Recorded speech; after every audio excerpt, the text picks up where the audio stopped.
28 फरवरी को अमेरिका और इजराइल ने ईरान के तेहरान शहर पर बमबारी कर दी। ईरान के सुप्रीम लीडर अयातुल्ला खामेनेई मारे गए।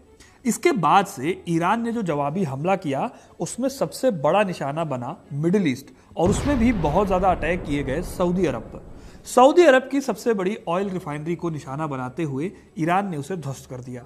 इसके बाद स्ट्रेट ऑफ हॉर्मुज को बंद कर दिया, जिससे सऊदी अरब के साथ साथ दुनिया के काफी बड़े हिस्से का ट्रेड जो है उस पर रोक लग गई। मतलब ये कि यूएई को छोड़ दें तो ईरान ने सबसे ज्यादा नुकसान सऊदी अरब को पहुंचाया है। लेकिन क्या आपको पता है कि सऊदी अरब और ईरान की दुश्मनी आज से नहीं है, बल्कि आज से करीब 1400 साल पहले इस लड़ाई की नींव पड़ी थी। आज मैं आपको ईरान और सऊदी अरब के बीच की जंग की पूरी हिस्ट्री बताऊंगा। क्या सिर्फ अमेरिका का सपोर्टर होने की वजह से ईरान सऊदी अरब से लड़ता है, या फिर इसके पीछे कोई और भी वजह है?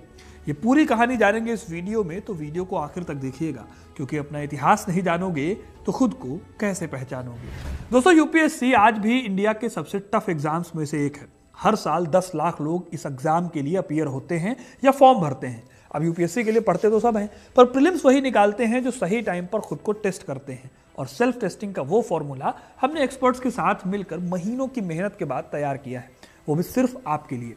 हिस्ट्री कनेक्ट की यूपीएससी टेस्ट सीरीज को हमने इसी पर्पज से डिजाइन किया है कि आपका प्रोक्रास्टिनेशन खत्म हो जाए, टाल मटोल वाली बातें ना रह जाएं।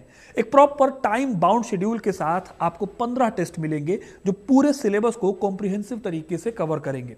इसमें सिर्फ आंसर नहीं होंगे, बल्कि इन डेप्थ एक्सप्लेनेशन मिलेगी आपको, जो आपको यूपीएससी माइंडसेट में ट्रेन करेगी। आपको पता है कि मैं अपने कंटेंट की क्वालिटी से कभी भी समझौता नहीं करता हूं, और वही सीरियसनेस आपको इन टेस्ट पेपर्स में भी दिखेगी। अगर आप इस साल के प्रीलिम्स को लेकर सीरियस हैं और एग्जाम देना चाहते हैं, तो इस टेस्ट सीरीज को मिस करना एक बड़ी गलती हो सकती है।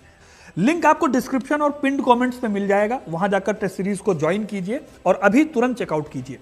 तो कहानी में आगे बढ़ते हैं। यह साल था 632 ईस्वी। इस्लाम के आखिरी पैगंबर मोहम्मद साहब का इंतकाल हुआ। इस डेथ से ही एक ऐसा सवाल खड़ा हुआ जिसका कोई क्लियर जवाब नहीं था। सवाल यह था कि अब इस्लाम की जिम्मेदारी कौन संभालेगा। एक ग्रुप कह रहा था कि लीडरशिप पैगंबर मोहम्मद के खून में होनी चाहिए, यानी कि उनके कजिन और दामाद अली इब्न अबी तालिब में। यही लोग बाद में शिया यानी पार्टी ऑफ अली कहलाए। वहीं दूसरा फैक्शन कह रहा था कि लीडरशिप में योग्यता और कम्युनिटी कंसेंसस को ध्यान में रखा जाए। इन लोगों ने अबू बकर को पहला कैलिफ चुना,